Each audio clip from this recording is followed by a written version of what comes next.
Kamusta pong muli mga kababayan? Ito na naman po inyong katambay Manong para po magkomento po muli sa inyo. Samahan niyo po ako. Bago po tayo magkomentuhan, magandang umaga po muna, tanghali, hapon, gabi. Madaling araw po sa atin lahat mga kababayan. Saan man bansa o sulok ng mundo tayo naroon, naway maingatan po tayo. Ito po, umpisahan na po natin.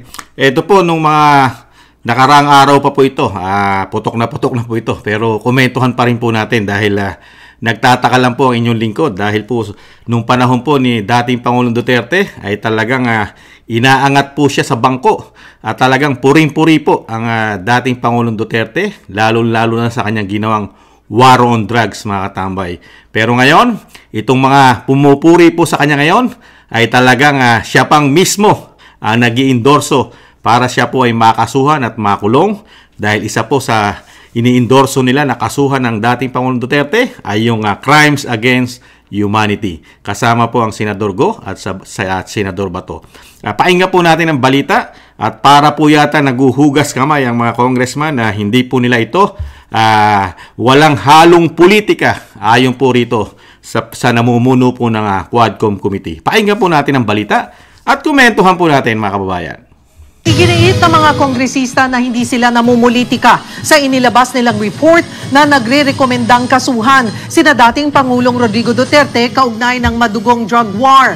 Para naman sa International Criminal Court o ICC, wala itong epekto sa sarili nilang investigasyon. Nasa frontline ng balitang yan, si Mayan Los Baños. Nanindigan mismo si Quad Committee Chairman at Surigao del Norte 2nd District Representative Ace Barbers na walang halong politika ang rekomendasyon nilang kasuhan ng Crime Against Humanity si dating Pangulong Rodrigo Duterte at ilan niyang kaalyadong nadadawit sa war on drugs. Una nang binatikos sina Senator Bato de la Rosa at Bongo ang report ng Quadcom na tinatarget lang daw sila. Kaalyado raw kasi sila ni Vice President Sara Duterte. Pero depensa ni Barbers, we only follow where the evidence leads us, no? Testimonial and documentary evidence is the basis of our committee report. Bago pa nabuo ang Quadcom, nauna nang mag-imbestiga sa drug war ni Duterte ang International Criminal Court. Pero tingin ni Barbers, baka hindi rin magamit ng ICC ang report ng kanilang komite. I have really no idea if this will help, no, sa kanila. Tayo ay sumusunod lang dun sa polisiya na ibinigay ng ating Pangulo na tayo po ay hindi membro ng ICC. Paglilinaw naman ni ICC Assistant to Counsel Attorney Cristina Conti, walang bearing o epekto sa investigasyon ng ICC ang anumang rekomendasyong lumabas sa Quadcom dahil hindi ito aktwal na korte. Hindi prosecutor ang Quadcom. Kaya dadaan pa yan sa DOJ ulit. Kailangang malinaw yon na yan, totoo naman po yung mga tambay. Hindi naman talaga kailanman ay hindi magiging korte ang Quadcom at ang Kongreso. Never po maging korte yan mga tambay. At never po maging Supreme Court ang Quadcom at ang House of Representatives. Yan po ay usapin po yan. Yan po kasi crime against humanity. Talagang matindi po ang kasuhan na yan. Matagal pa po yan kung yan po ay talagang isasampa po at iimbestigahan ng DOJ. Ibalik tanaw po natin bago natin komentuhan kung anong klase po na congressman ang Congressman Barbers po ng Surigao. Ito po siya nung panahon po ni dating Pangulong Duterte. Ito po ang congressman. Pakinggan po natin ang congressman nung panahon po ni dating Pangulong Duterte, si Congressman Barbers mga tambay. Ito po, pakinggan po natin. Sandali lang po, i-set up ko lang po. Ito po. Okay. Leader bold enough, courageous enough to name narco generals, narco cops, narco judges, and even narco politicians. Kaya ho, ako'y hangang-hanga sa ating presidente.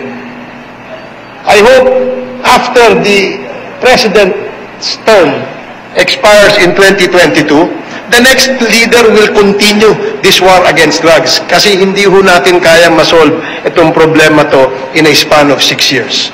If given a chance and if I will be asked, ano bang dapat gawin natin para ma-continue o ma-sustain itong gera kontra sa droga? Ako ho, candidly, I answered that question. I was asked that question several times. At ang sinabi ko ho, abay, kailangan natin ng extension pa kay President Duterte nang sa ganon ipagpatuloy itong kontra-drogang programang ito. I was misquoted. They asked me, sabi niya, you want the President to extend his term? Of course, I answered candidly. Sinabi ko, bakit naman hindi? Wala hong dapat ikatakot ang sambayan ng Pilipino, lalong-lalo na kung ang ating leader ay nagpapakita ng totoong pagmamahal sa bayan. Hindi lamang ho, puro salita. Nakita po natin mga katambay, di po ba? Nakita niyo po nung panahon ni dating Pangulong Duterte, ang Congressman Barbes. Nakita niyo po kung purihin, iangat sa bangko, at talagang gusto pa i-extend ang pamumuno po ng dating Pangulong Duterte. At gusto niya pa rin po yung sinasabi niya, pinuno, napakagaling, may pagmamahal sa bayan, mga katambay. Ayon na rin po yan sa Congressman Barbes. Pero bakit po ngayon? Iba na po ang sitwasyon ngayon dahil pumasok na po ang bagong Pilipinas. Ganito naman po ang sinasabi ng mga nakasaksi po at mga Pilipino na mga kababayan po nila sa Surigao, mga katambay. Pakinggan naman po natin ang kumakalat po na sa social media, lalo po sa issue ng droga, mga katambay, dito po sa pamilya Barbes. At dito po ay dinulog niya na po ito sa NBI, mga katambay. At gusto niya na pong pakasuhan ang mga tao na nagpapakalat daw po nito, mga katambay. Baka isang araw, kasuhan na rin po ang inyong lingkod. Dahil paikinggan po natin ang isang vlogger na matapang po na kinundi na ang nangyari po na drugs, mga katambay. Ang sinasabing talamak na droga at nahulihan pa mismo ang pamilyang ito ng Barbers sa kanilang bayan. Pakinggan po natin, mga katambay, ang droga sa kanilang bayan.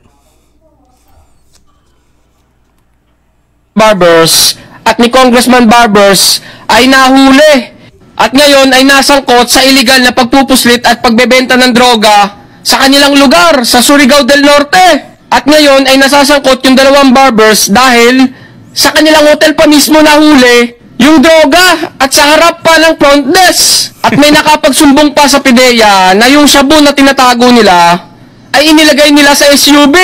Ang lakas bumalik ng karma, mga boss! Kaya naman nakasuhan na yung mga suspect at nagkaroon sila ng violation sa Section 5, 6, 7, 11 and 12, 2 of RA 1965. O mga taga Surigao, tinatanong kayo ng kapwa nyo Surigao noon kung okay pa ba itong ginagawa ng mga politiko na to? Kung okay pa ba sa inyo na tinatambakan nila ng shabu yung inyong mga lugar? Kaya pala sila masugid na nag-iimbestiga para sa drug war. Eh sila din pala mismo yung drug lord. Kung maalala nyo, mga boss, maraming namatay na mga mayor nung panahon ni Rodrigo Roa Duterte dahil sa pagbebenta ng illegal na shabu at pagiging drug lord sa kanilang mga lungsod. Kaya naman, mga boss, kalampagin natin yung mga pulpul na politiko na to at huwag tayong matakot dahil karapatan nating mag-ingay dahil tayo mismo ang nagluklok sa mga yan at tayo rin ang mapoperwisyo kung sakaling gumawa ng mga kalokohan at kabalastugan yung mga pulpul na politiko na yan. Ayan mo, mga tambay. Ang kumakalat po sa social media, mga tambay, nahulihan po ng illegal na droga. Ayon na rin po rito sa vlogger, mga katambay, na wag na po nating pangalanan, baka po kasuhan ng NBI, mga katambay. Nakita nyo po, mismo sa hotel nila, sa front desk, at tinago at sinakay pa sa kanilang SUV, mga katambay. Ibang klase, no? Kasi hindi po kakalat yan kung yan po ay walang nakasaksi. Sino po maglalakas loob, mga katambay, na yan po ay ipakalat kung wala po yan katotohanan? Di po ba? Kasi unang-una, manganganib po ang buhay nung nagpakalat niyan. Bakit? Lalo kung taga roon. Powerful po ang mga barbers sa kanilang probinsya. Di po ba? Powerful. Gobernador ang kapatid. Congressman ang kapatid. Ang nasa House of Representatives, Barbers. At tsak na meron pang mga kamag-anak na mayor yan. Di po ba? Hindi malayo. Ngayon, nakita po natin ang nangyayari po sa ating bansa. yung congressman na inaangat po sa upuan at talagang gusto pong dalhin sa alapaap, sa papuri sa dating Pangulong Duterte nung panahon na nag-declare ng drugs, war on drugs ang dating Pangulong Duterte. Nakita niyo po, gustong-gusto niya. Believe na believe siya. Gusto pang i-extend ang pamumuno bilang presidente ng isang Rodrigo Roa Duterte. Ayon na yan sa hangang-hanga siya sa ginawang war on drugs ng dating Pangulong Duterte nung panahon na Pangulo ang dating Pangulo. Pero ngayon, nung naging Pangulo po, ang may issue po na droga, nag-iba na po, mga katamay. Nag-iba na po ang ihip ng hangin. Hindi na po siya.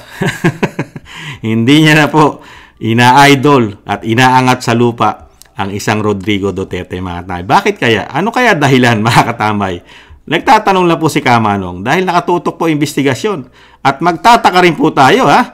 Doon po sa mag-iimbestiga, may issue ng droga.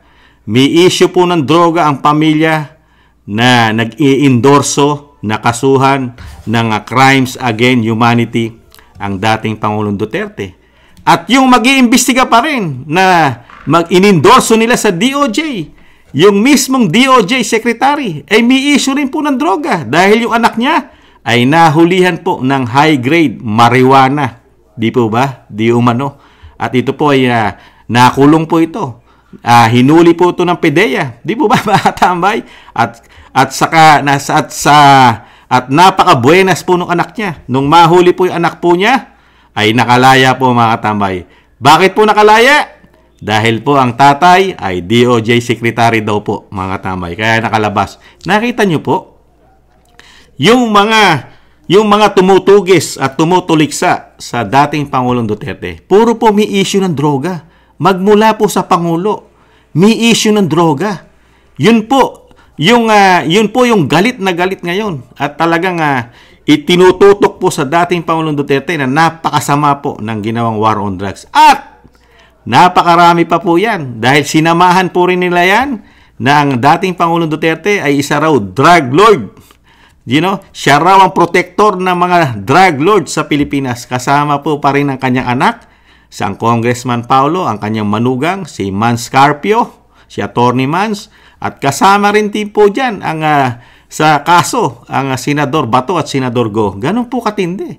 Pero yung sinasabi ko nga, ang magkakaso, puro may involvement daw po. May mga issue sa droga. At kaya nga sabi ng vlogger na ito po ay yung mismo na nasa House of Representatives ngayon, ay mga karamihan daw po ay puro drug lord.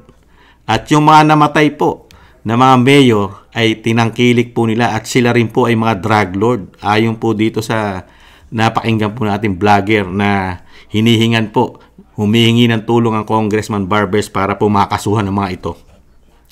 Bigla pong nag-iba ang ihip ng hangin dahil po sa Pangulo na dumating po sa ating bansa, ang bagong Pilipinas. Ito po kasi Pangulo wala rin po kasing issue ang Pangulo about sa droga. Pagka tinanong po natin si Cathy Binag, walang issue ang Pangulo dahil nga po mismo ang Cathy Binag, mga tambay. Ito po kasi, yung lagi kong sinasabi, wala po tayong makikita sa Pangulo na talagang ito ay gumagamit ng droga. Mga tambay, wala po. Meow, meow, meow, meow, meow, meow, meow, meow. Ano ko ito, baka sabihin ng mga nanonood, iniwasan ko itanong ako. Kasi, Alikikikik, alikikikik, alikikikik, alikikik, alikikikik, giwi-giwi, alikikikik, alikikikik, alikikikik, meow, meow, meow, meow. Meow, meow, meow, meow. Meow, meow, meow.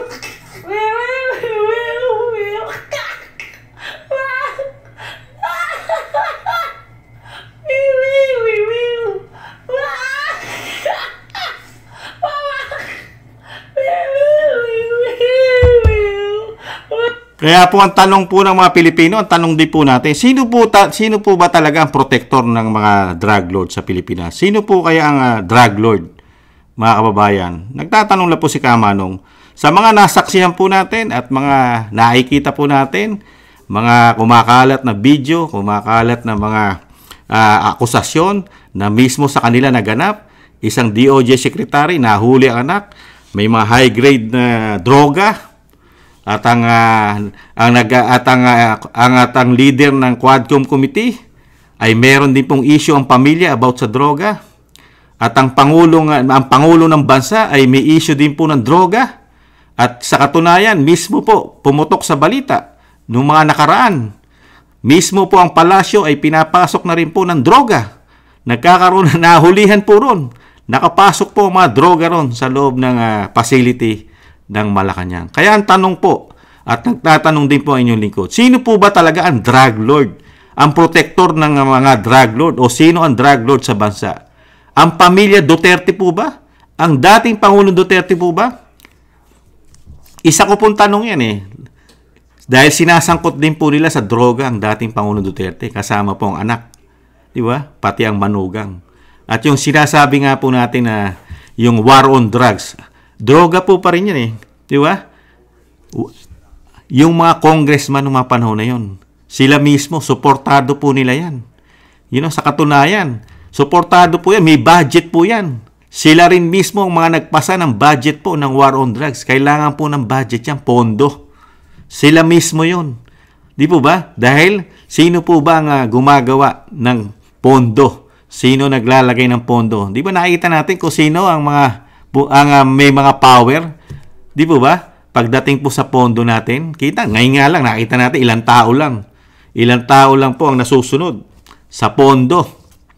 Pero ngayon, nakita po natin, di ba? Gigil na gigil sila pabagsakin ang dating Pangulong Duterte. At dito po ay kasama na rin po rito ang ICC, mga kababayan.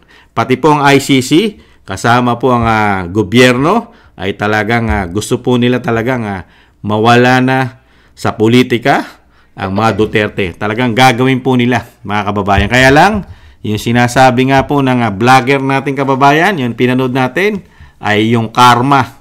Yung karma raw po ay dumarating dahil yung tigas po na sinasabi lang masama ang ginawa ng dating Pangulong Duterte, ay sa kanila naman po nakikita ng mga Pilipino yung sinasabi nila na masama ang dating Pangulong Duterte. Dahil sa kanila pumuputok ang issue, lalo po sa droga.